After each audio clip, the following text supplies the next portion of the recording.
Alô, meus amigos do Magistrar, que alegria estar de volta aqui em mais uma aula, promovendo essa revisão aí para o Exame Nacional da Magistratura. Eu quero dar continuidade ao estudo de alguns pontos fundamentais dentro da parte geral do direito civil. E eu começo aqui com você lembrando, claro, dos direitos da personalidade. Já vamos colocar aqui na tela o nosso material, direitos da personalidade, que são aqueles direitos aos nossos atributos fundamentais. E, claro, os direitos da personalidade estão no Código Civil, lá do artigo 11 até o artigo 21. Todos esses artigos, do artigo 11 ao 21, eles deverão ser lidos com calma por você. Mas eu quero destacar aqui, eu quero começar falando do artigo 15. Por que do artigo 15? O artigo 15 é aquele dispositivo que vai dizer que ninguém, isso mesmo, ninguém pode ser constrangido a submeter-se com risco de vida a tratamento médico ou a intervenção cirúrgica. Realmente, ninguém pode ser constrangido. Perceba comigo que a ideia que prevalece é que o paciente ele tem autonomia privada.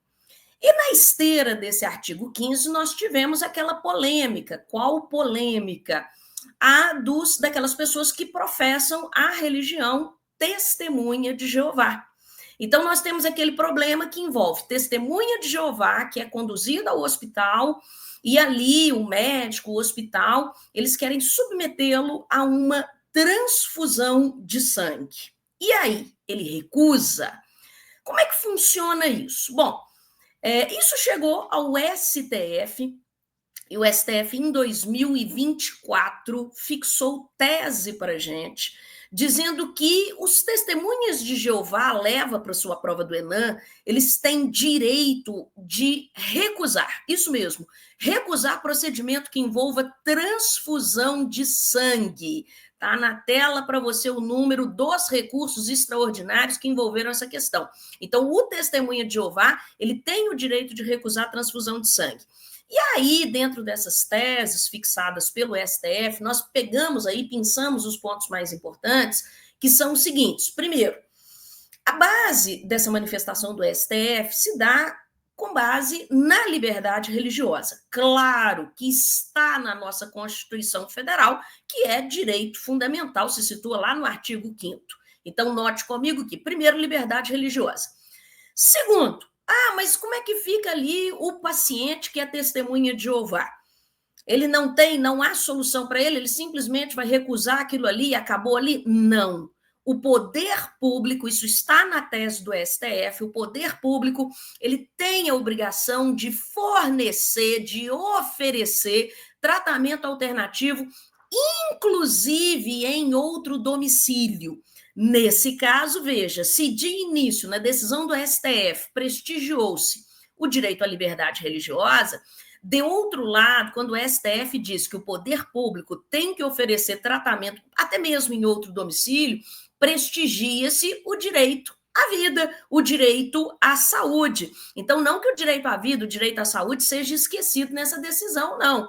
Veja que aí a atenção se volta para a liberdade religiosa, claro, mas o direito à vida, o direito à saúde também foi resguardado aí. Outro ponto interessante, o paciente deverá ser maior e capaz. O paciente deverá ser maior e capaz. Então, nós precisamos de um paciente que tenha mais de 18 anos e tenha capacidade de fato. Cuidado, porque a FGV já cobrou aqui aquela situação em que a pessoa ela havia sido emancipada, ou seja, ela era capaz, mas ela não era maior de idade. Então, imagina um jovem de 16 anos que foi emancipado. Tudo bem, ele tem capacidade, mas ele ainda não alcançou a maioridade. E quando você pega essa tese fixada pelo STF, exige-se maioridade e capacidade. Fiquem alerta para isso. Outro ponto importante é que os pais não podem decidir pelos seus filhos menores. Tá? Os pais não podem decidir pelos seus filhos menores. Então, estão aí os 4 pontos fundamentais acerca dessas teses fixadas pelo STF acerca dos testemunhas de Jeová que podem recusar, sim, a transfusão de sangue. Muito bem. Esse é o primeiro ponto interessante dentro de direito da personalidade. a ser abordado. O segundo ponto eu trago agora. Diz respeito ao direito ao esquecimento. Direito ao esquecimento, vamos nos lembrar aqui, é um direito da personalidade, sim, muito estudado, é um direito da personalidade pelo qual a pessoa tem de não querer que determinados fatos da vida dela se tornem públicos. Isso mesmo. Nem tudo que aconteceu na sua vida pode ser que você queira que as pessoas saibam, não é mesmo? Então, o direito ao esquecimento se traduz num direito da personalidade, pelo qual a pessoa tem o direito de ser esquecida da opinião pública. A questão é, esse direito ao esquecimento, esse direito da personalidade, chegou ao STF. E o STF disse que no nosso país, no nosso ordenamento jurídico, veja, houve fixação de tese, o STF disse que o direito ao esquecimento, por aqui, no nosso país, é incompatível com a Constituição Federal. Então, perceba comigo que o STF fixou essa tese, ela está na tela para você, olha lá, ela é de fevereiro de 2021, é incompatível com a Constituição a ideia de um direito ao esquecimento, assim entendido como o poder de obstar, de impedir, em razão da passagem do tempo, a divulgação de fatos ou dados verídicos ilicitamente obtidos e publicados em meios de comunicação social, analógicos ou digitais. Claro que eventuais excessos ou abusos no exercício da liberdade de expressão ou de informação devem ser analisados caso a caso, a partir dos parâmetros constitucionais, especialmente os relativos à proteção da honra, da imagem, da privacidade e da personalidade em geral, e as expressas e específicas previsões legais nos âmbitos penal e civil. Então, note comigo que essa tese fixada pelo STF é uma tese relevante aí para a sua prova. Por quê? Se o direito ao esquecimento é um direito da personalidade que é muito estudado no nosso país, ele é sim, todavia, lá em 2021, o STF disse que ele é incompatível com a Constituição Federal. Por que o STF se manifestou nesse sentido? Claro que o STF se manifestou nesse sentido se inclinando para a vedação à censura que está na Constituição Federal, liberdade de expressão, não é mesmo? Então, por isso que o STF chegou a essa conclusão e fixou tese nesse sentido. Você pode notar comigo que essa decisão do STF vai ali na esteira da decisão da ADIM 4815. A ADIM 4815 era aquela ADIM que buscava a declaração de inconstitucionalidade dos artigos 20 e 21 do Código Civil. Lembrando que o 20 cuida da imagem e o 21 cuida da privacidade da pessoa. Então, em princípio, tentou-se a declaração de inconstitucionalidade desses artigos, imagem e privacidade. Exatamente por quê? Porque nós tínhamos no nosso país as biografias que estavam para serem vendidas, e muitas vezes o biografado ele se manifestava ali e pleiteava a proibição da venda da biografia. Exatamente com base na liberdade de expressão, na vedação à censura. E aí, essa ADIM 4815, essa ADIM disse, a decisão dessa ADIM foi no sentido de que esses artigos 20 e 21 do Código Civil, eles deveriam ser interpretados em conformidade com a Constituição Federal, de tal modo que, qual foi a manifestação do STF, vai anotando aí, do STF nessa ADIM 4815.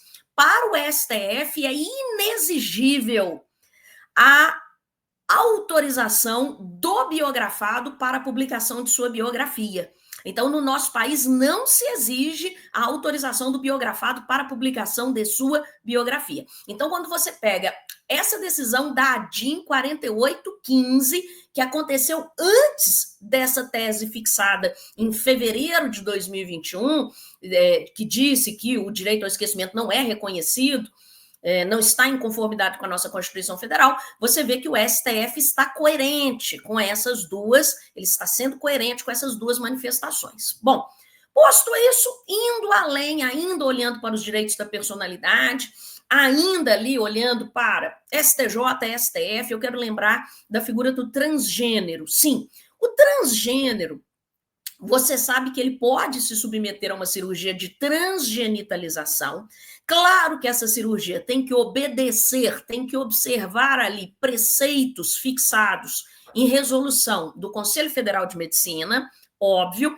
E o STJ já trazia para a gente, desde 2009, que o transgênero, quando ele se submete à cirurgia de transgenitalização, ele tem direito ali à alteração de seu designativo sexual e de seu prenome. O transgênero tem esse direito. Beleza, tudo bem.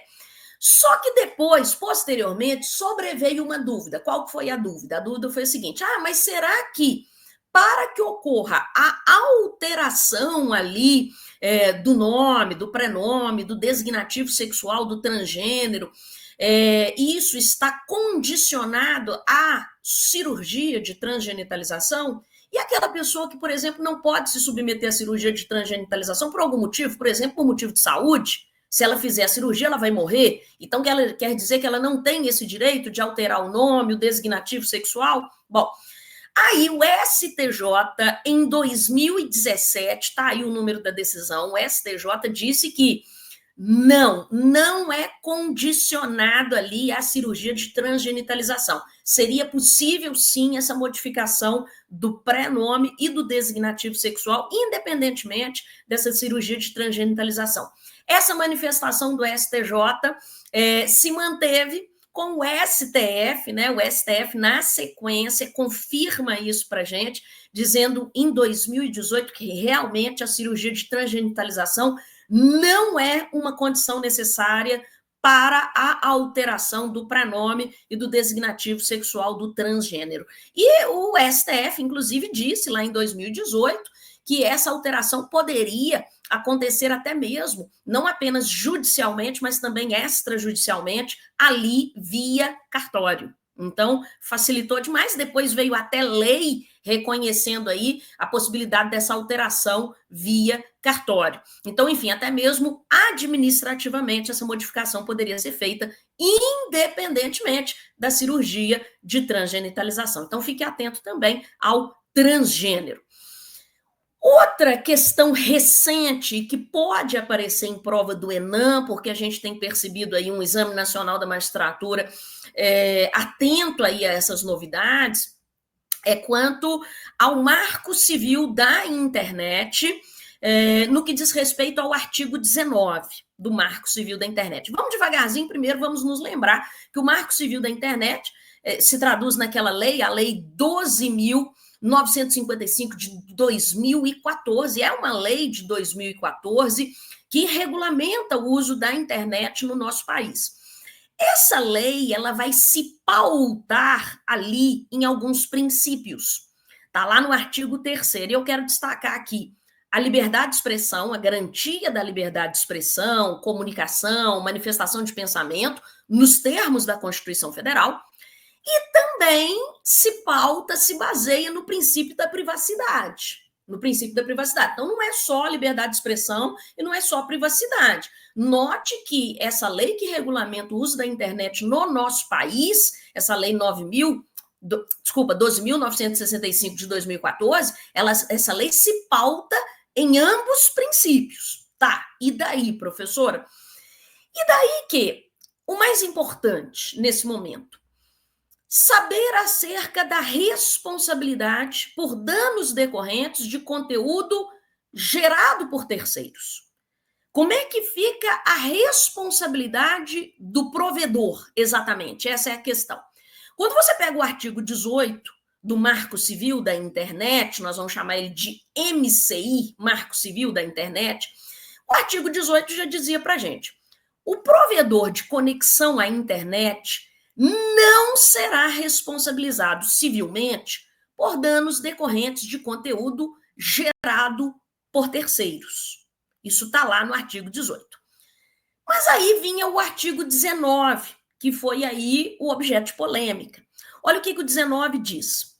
Com o intuito de assegurar a liberdade de expressão e impedir a censura, o provedor de aplicações de internet somente poderá ser responsabilizado civilmente por danos decorrentes de conteúdo gerado por terceiros se, após ordem judicial específica, não tomar as providências para, no âmbito e nos limites técnicos do seu serviço e dentro do prazo assinalado, tornar indisponível o conteúdo apontado como infringente, ressalvadas as disposições legais em contrário.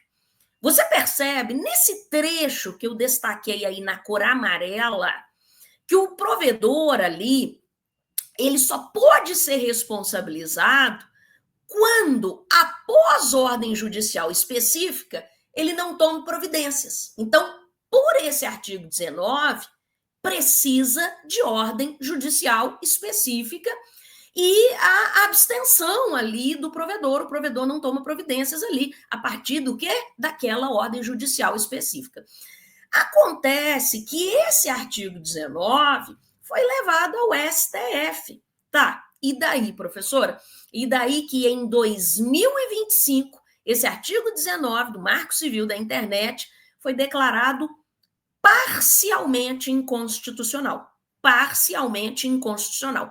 Por que parcialmente inconstitucional? Pelo seguinte, porque o STF, ele disse para gente que os provedores, eles poderão sim ser responsabilizados sem ordem judicial prévia em alguns casos específicos. E quais seriam esses casos? Estão na tela para você, olha lá. Primeiro, conteúdos impulsionados ou pagos. Nesse caso, não é necessária a ordem judicial específica, já que nesses casos o provedor ele tem que aprovar a publicidade. Percebeu? Então, nesse caso de conteúdo impulsionado, de conteúdo pago, não precisa de ordem judicial.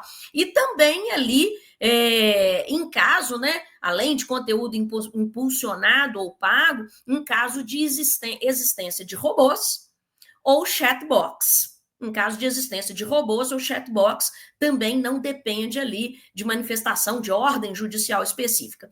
Além disso, também não dependerá de manifestação ali de ordem judicial específica, olha na letra B comigo, aqueles casos que envolvam a circulação, são casos graves, veja bem, a circulação massiva de conteúdos gravíssimos, como discurso de ódio, atos antidemocráticos, terrorismo, indução ao suicídio ou automutilação, tráfico de pessoas, crimes praticados contra a mulher em razão do sexo, da condição, né, do sexo feminino. Inclusive, conteúdos que propagam ódio ou aversão às mulheres e pornografia infantil, claro.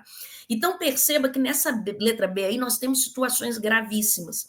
E, desse modo, o STF entendeu que, independentemente de haver ali uma ordem judicial específica, o provedor, basta aquela notificação, o provedor ele já tem que tomar providência. Então, olha lá, nesses casos, os provedores devem remover imediatamente o conteúdo sob pena de responsabilização civil.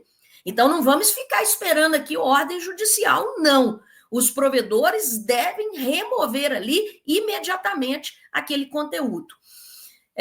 De acordo com o STF, ainda dentro dessa manifestação, o STF, de outro lado, destaca que continua sendo exigida a ordem judicial nas seguintes situações. Primeiro, em casos de crimes contra a honra, continua a se exigir aí ordem judicial em caso de crime contra a honra e em caso de provedores de e-mail, reuniões privadas e mensagens pessoais. Então, aqueles provedores ali de mensagens pessoais que são fechados, né? Que são privados ali.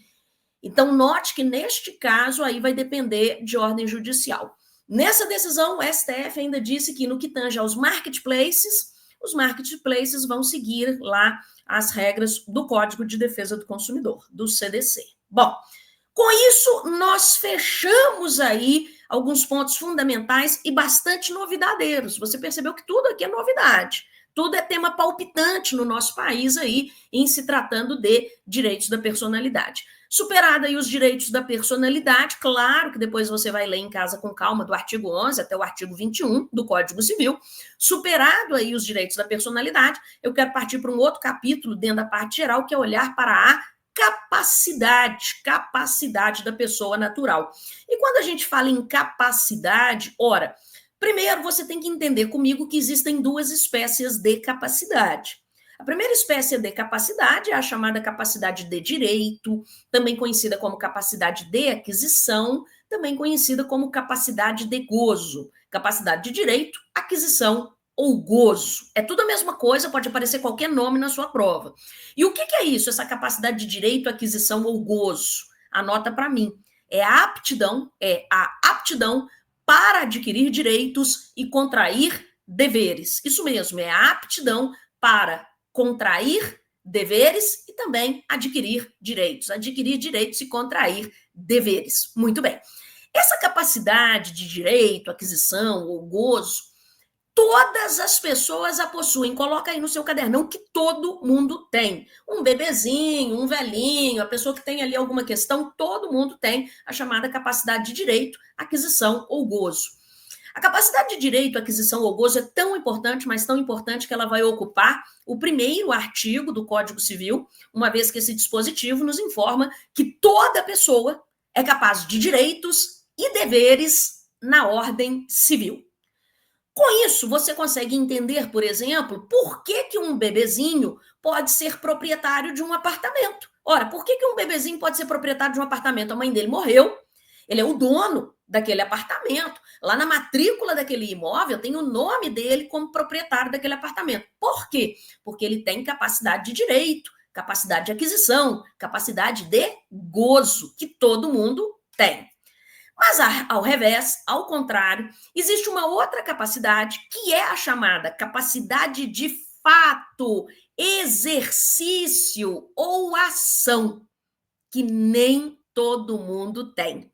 E o que seria a capacidade de fato, exercício ou ação?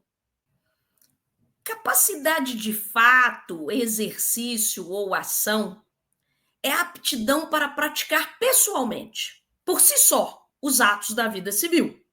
Então, quando eu falo em praticar um ato da vida civil, leia-se, por exemplo, celebrar um contrato.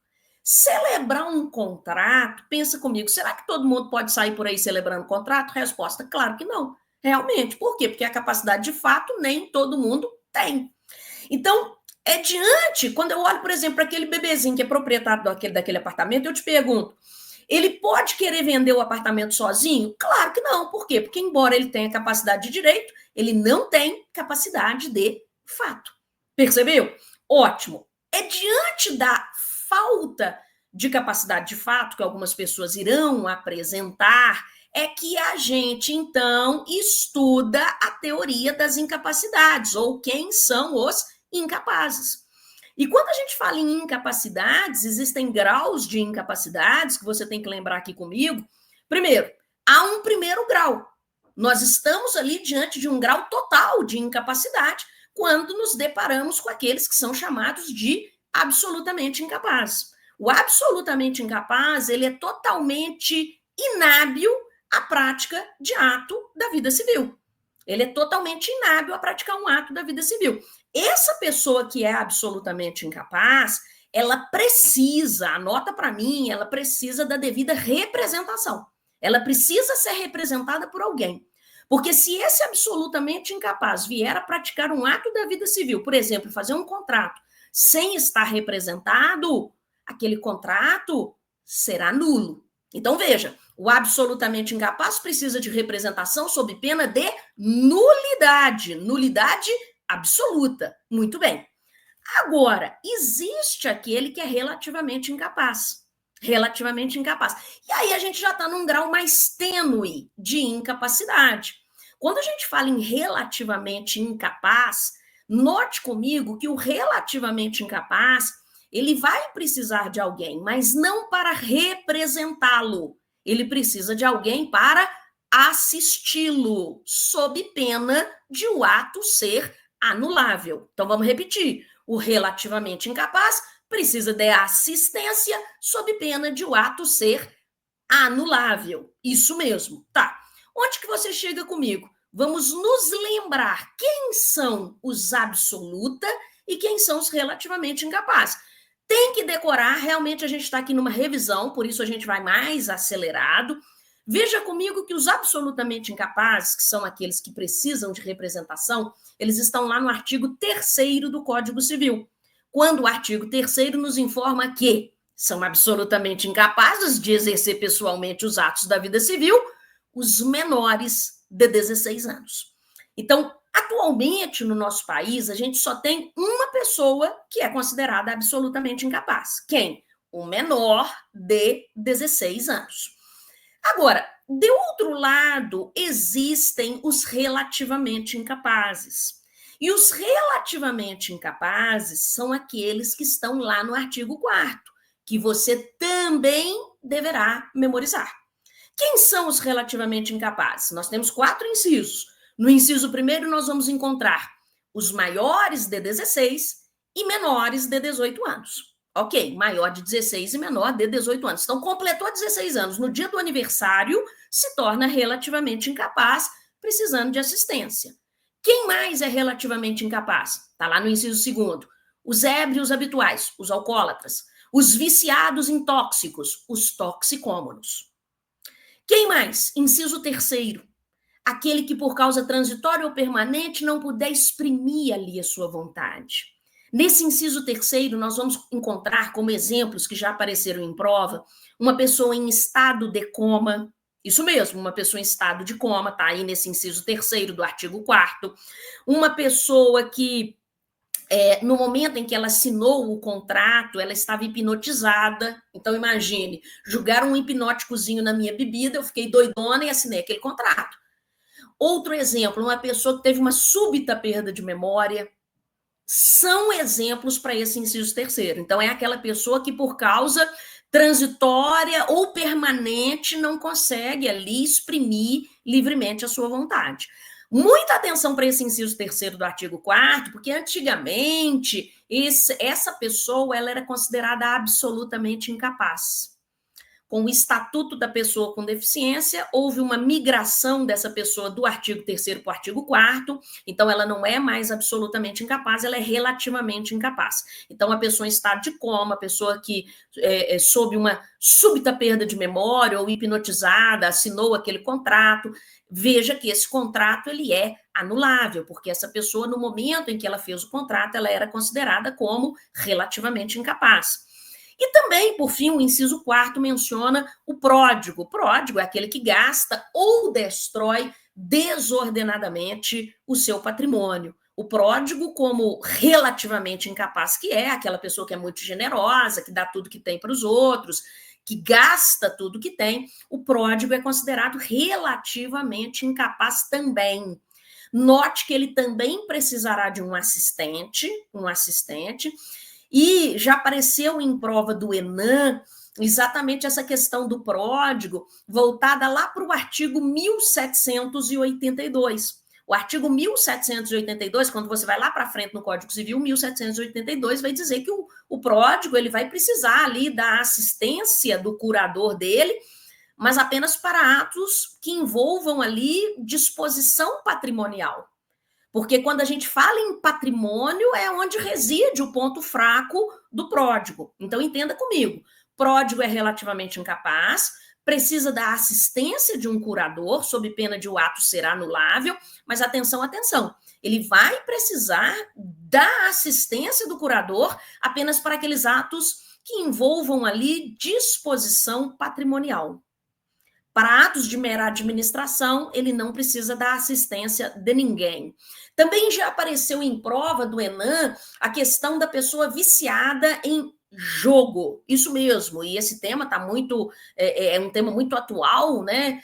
E isso pode aparecer para a gente, a pessoa viciada em jogo. Você vai me dizer, professora, o inciso segundo menciona o viciado em tóxico e o ébrio habitual. Não menciona aí o viciado em jogo. O viciado em jogo vai inserir no inciso quarto. Ele é considerado pródigo. E nessa prova do Enem, ele foi considerado como pródigo. Percebeu? Ótimo. Então, com isso, você já lembrou aqui comigo quem são os absoluta e os relativamente incapazes. Mas eu quero aqui abrir uma janela para lembrar de um detalhe interessante afeta essa temática, que é a seguinte. Você sabe muito bem que essa pessoa que tem entre 16 e 18 anos, está lá no artigo 4º, inciso 1º, ela é relativamente incapaz. Claro, ela precisa da devida assistência sob pena de o ato ser anulável. Está lá no artigo 171, inciso 1º do Código Civil, sob pena de o ato ser anulável. Tudo bem. Só que existem alguns atos, olha o que eu vou te contar, existem alguns atos que essa pessoa, ela pode praticá-los sozinha, pode praticar esses atos sozinha, ela não vai precisar da assistência de ninguém. Mas quais seriam esses atos que essa pessoa que tem ali entre 16 e 18 anos pode praticar e não vai precisar da assistência de ninguém? Tá na tela para você, eu fiz uma listinha aqui, olha lá.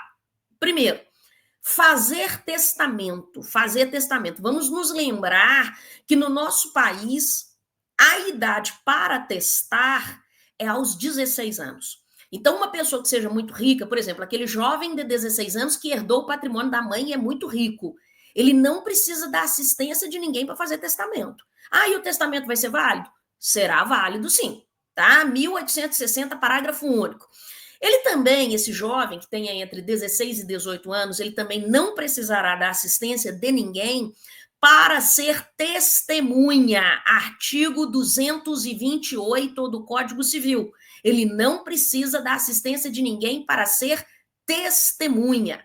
Outro detalhe interessante, em que também não caberá assistência, ser mandatário. Isso mesmo, ser mandatário. Artigo 666 do Código Civil. Como assim, professora, ser mandatário? Quando você olha para um contrato de mandato, você tem de um lado um mandante e do outro lado um mandatário. O mandante, ele outorga poderes para o mandatário, não é isso? O mandatário, ele vai praticar atos em nome do mandante. Perceba comigo que o mandante, ele pode dar poderes para um jovem de 16 anos representá-lo. E no que esse jovem de 16 anos irá representá-lo, ele irá fazê-lo independentemente de assistência. Não cabe a assistência. Poxa, professor, mas aí eu fico confuso, porque pensa comigo, professora, uma pessoa que não consegue ali gerenciar um interesse próprio, essa pessoa não vai conseguir gerenciar um interesse alheio. Tudo bem, eu estou entendendo o que você está aí falando, mas compreenda comigo que o raciocínio do legislador aqui foi o seguinte: o legislador pensou assim, olha, você pode até dar poderes para essa pessoa que tenha entre 16 e 18 anos, e essa pessoa vai lá sozinha para te representar. Mas se essa pessoa aprontar, se ela fizer qualquer bobagem, você nada poderá reclamar. Afinal de contas, você sabia que essa pessoa era relativamente incapaz. Percebeu? Então, enfim, essa pessoa que tem entre 16 e 18 anos pode ser mandatária e não cabe assistência aí no exercício do mandato, não. Outra exceção que você conhece muito bem, que é votar. Essa pessoa que tem entre 16 e 18 anos, ela vai lá votar, isso está na Constituição Federal, no artigo 14 da Constituição Federal, ela entra para dentro da cabine eleitoral e ela vota sozinha, não cabe assistência de ninguém. E também não caberá a assistência, claro, se essa pessoa já tiver sido emancipada. Se essa pessoa já tiver sido emancipada. E não custa nada lembrar que a emancipação, o que a emancipação faz com aquela pessoa? A emancipação que é atribuída, que tem cabimento para a pessoa que tenha menos de 18 anos, a emancipação chega dando capacidade de fato para essa pessoa que ainda não tem 18 anos. Não é isso que acontece quando ocorre a emancipação? Pois bem, onde que você vai chegar aqui comigo? Compreenda. Essa pessoa que foi emancipada, se ela já tem capacidade de fato, é claro que ela não vai precisar da assistência de mais ninguém. Vamos nos lembrar quais são as situações que resultam em emancipação. Portanto, não cabe mais assistência de ninguém. Elas estão lá no parágrafo único do artigo 5º. Quando a gente pega o parágrafo único do artigo 5º, logo no inciso 1º, na primeira parte dele, a gente já encontra a emancipação feita pelos pais, sim, e precisamos do pai mais da mãe, que irão a um cartório e, por meio de escritura pública, de instrumento público, irão emancipar o filho, que tem ali no mínimo 16 anos. Então, note que eu preciso do pai mais da mãe, e note que eu tenho que fazer isso por escritura pública, não pode ser feito por instrumento particular. Essa é a chamada emancipação voluntária, feita pelos pais. Mas no mesmo inciso 1º, na segunda parte, você encontra a emancipação judicial, que é aquela feita pelo juiz. Em relação àquele jovem que também tem ali no mínimo 16 anos, mas é um jovem que não tem nem pai nem mãe. Como assim? Ah, morreram, são ausentes, foram comprar cigarro e nunca mais voltaram. Enfim, ele não tem nem pai nem mãe. Ah, professora, mas ele tem que ter alguém. Tem. Ele tem o tutor que o assiste na prática dos atos da vida civil, sim. Mas note comigo que esse jovem, ele requer ao juiz a sua emancipação, é o próprio jovem que vai requerer, e o tutor, no caso, está lá na parte final do inciso 1º, será apenas ouvido. Então, o tutor vai dar opinião, se acha que deve caber a emancipação dele ou não. Mas, enfim, quem promove essa emancipação é o juiz. Então, é uma emancipação judicial. E adiante, do inciso 2º ao inciso 5º, nós vamos ter a emancipação legal. E quando a gente fala em emancipação legal, é a emancipação feita pela lei. Quando a gente fala em emancipação feita pela lei, é aquela que ocorre automaticamente. Basta acontecer aquilo na vida da pessoa e automaticamente ela é emancipada. Vamos lembrar? Emancipa-se pelo casamento. Sim, se aquela pessoa antes dos 18 anos se casar, claro que para se casar ela precisa da autorização dos pais.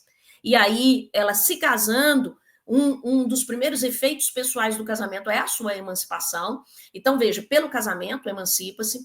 Pelo exercício de emprego público efetivo,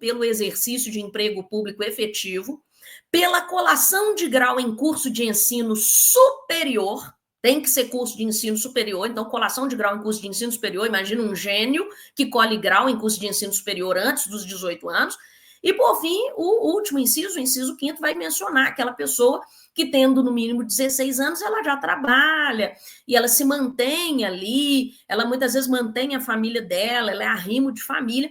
Essa pessoa que ainda não tem 18 anos, mas já trabalha, ela também já foi emancipada. Então, claro que quando ocorre a emancipação, essa pessoa passa a ter capacidade de fato, e aí ela não precisa da assistência de mais ninguém para praticar atos da vida civil.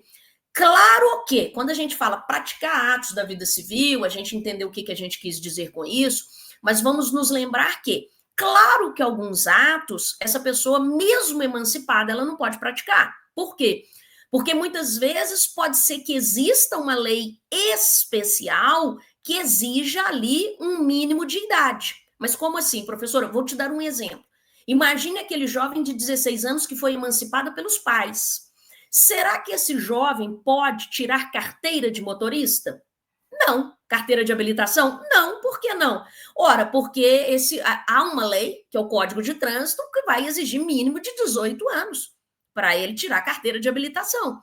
Outro exemplo, esse jovem que foi emancipado, ele quer consumir bebida alcoólica, ele pode? Não. O Estatuto da Criança e do Adolescente não permite, mesmo com ele tendo sido emancipado. Ele tem que ter no mínimo de 18 anos, mínimo de 18 anos para tanto. Então, enfim, claro que a emancipação chega dando capacidade de fato para essa pessoa, mas é claro que existem alguns atos que leis especiais exigirão mínimo de idade para aquela pessoa praticar.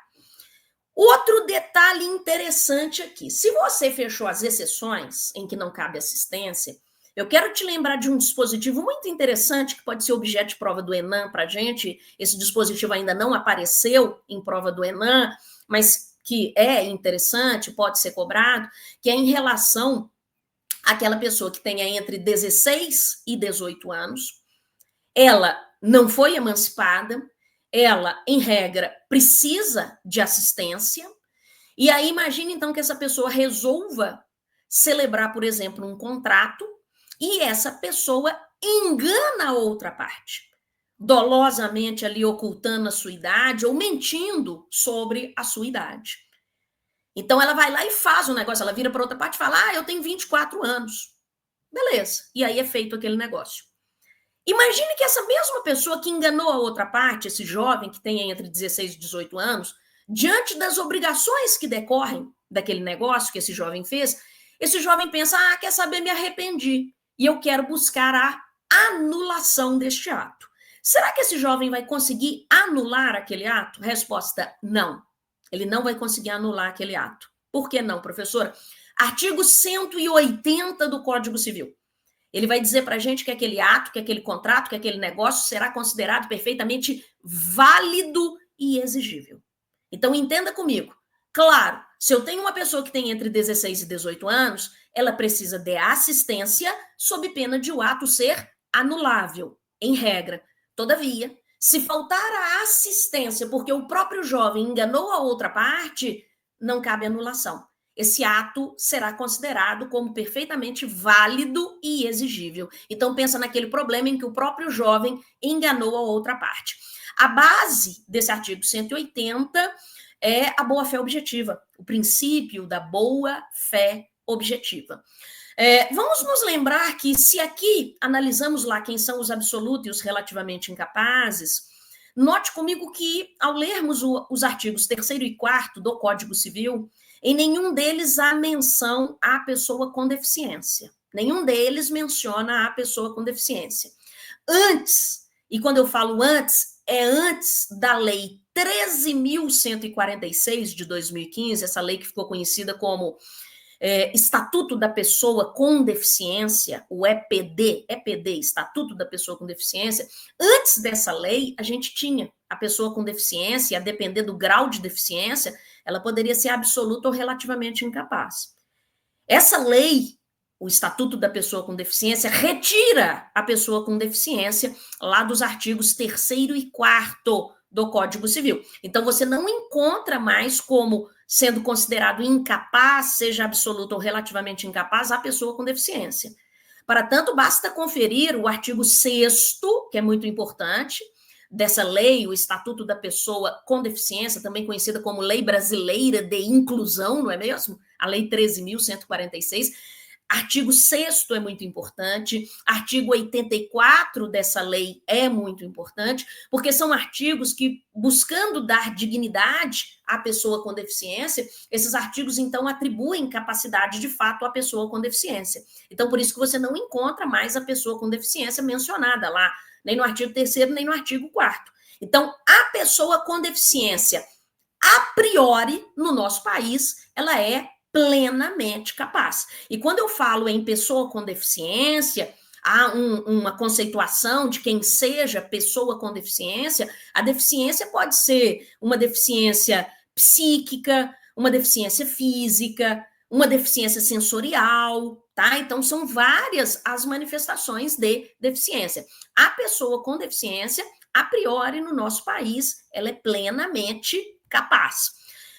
Todavia, nós devemos nos lembrar que, embora a pessoa com deficiência seja considerada plenamente capaz, ela tem capacidade de fato, excepcionalmente, como medida extraordinária, é possível nomear-se curador à pessoa com deficiência.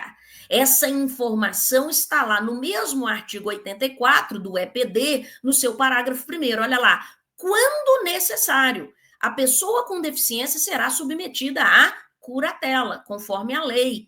Sendo que, saltando para o parágrafo 3º desse artigo 84 do EPD, o parágrafo 3º vai dizer que essa medida protetiva ela é extraordinária, ela é extraordinária, ela chega em caráter excepcional e ela deve durar o menor lapso temporal possível.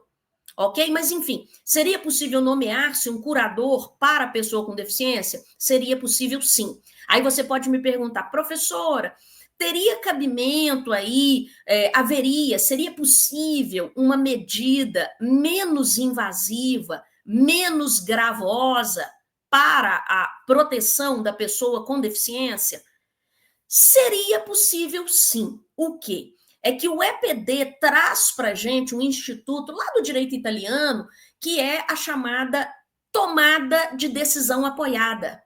Quando você pega esse artigo 84 do EPD no parágrafo 2º, olha lá, é facultado à pessoa com deficiência a adoção de processo de tomada de decisão apoiada. Essa tomada de decisão apoiada é um instituto menos invasivo porque preserva a capacidade da pessoa com deficiência. Então, ao invés de se nomear curador e dizer que aquela pessoa é incapaz, a pessoa com deficiência é incapaz e, portanto, precisa de um curador, aqui o que se propõe com a tomada de decisão apoiada é: vamos manter a capacidade dessa pessoa com deficiência, que a priori a gente sabe que tem capacidade, mas vamos ali escolher pelo menos 2 pessoas idôneas. Então, a própria pessoa com deficiência, ela elege, ela escolhe pelo menos 2 pessoas idôneas com as quais mantém ali vínculos e que gozem ali de sua confiança. Para quê? Para prestar-lhe apoio na tomada de decisão sobre atos da vida civil. Perceba comigo que a tomada de decisão apoiada, ela é inserida no Código Civil pelo EPD, lá no artigo 1783-A, um dispositivo lá do direito de família. E esse instituto já apareceu lá no primeiro ENAM, no primeiro Exame Nacional da Magistratura, perguntando se ele era um procedimento judicial, se poderia ser um procedimento administrativo. É judicial. É um processo judicial a tomada de decisão apoiada. Mas note que é muito menos invasiva do que a nomeação de um curador.